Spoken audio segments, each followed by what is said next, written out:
General Pandey, I'm going to begin with you as a former Chinar Corps commander. Could you explain to me what you thought of first when you heard about the Red Fort blast and about this whole conspiracy, about what happened, how it was plotted, how things moved, and now this enemy within?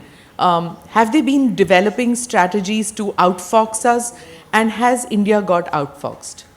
So I think I'll dial back to the podcast which we had about a year and a half. I think the month I retired, within the first week we had a podcast, and I predicted a number of things on your podcast, and within a year they all came true, right? And when we got struck at Pahalgam, you called me back again, and I again predicted a couple of things which have again come true. We will continue to get hit, right? For one simple reason, because Bharat was always a very, very strong nation, strong entity. But in spite of attacks from the West or anywhere, we were able to hold back. Darwaze हमेशा अंदर से खुले, right? It is the internal enemy which is very difficult to identify. The DNA of our country remains that we will look at the external enemy, we will look at military preparedness, which is very important, and we'll be able to deflect it. But the problem which we don't look at is the internal enemy, and that comes in some form of the DNA which we have got, which have been built into us, of ignoring a problem which is manifesting in your neighborhood.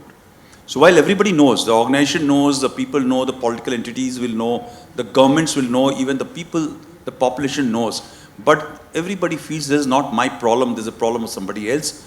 The institutions will take care of it, and we do not take adequate measure. We don't look into the eyes of the enemy and we call him out that you are the enemy for tomorrow, and that enemy, when it becomes Hydra-like, it becomes self-sustaining and starts striking us, and that is where we are episodic.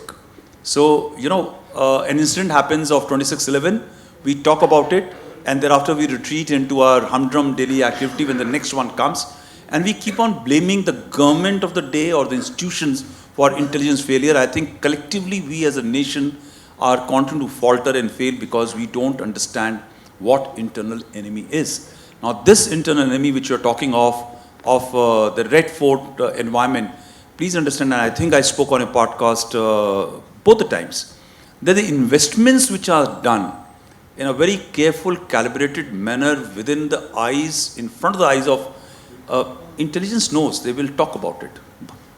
But we ignore it. It manifests after about 15 to 20 years. The doctors who were part of the whole cycle were not 5 years old investment after 2019 application came about. And a very famous top class, so-called top class journalist told me on a panel discussion and tried to advise me that this 5-year pressure cooker system which has come about in Jammu and Kashmir, which is the consequence of this. Now these guys were preparing in 2010. Where was the pressure cooker that time? The terrorism per se started in Kashmir not exactly only 30 years back. It started the seeds were sown much before. But 35 years back, it started manifesting into your face while the government, the agencies tried to look away and thinking, all right, this problem will go away and we must seed in more funds. Actually, those funds are being funds given to the snakes to be, giving milk to the snakes which will come back to bite you. And the same funds were used against our institution and our country.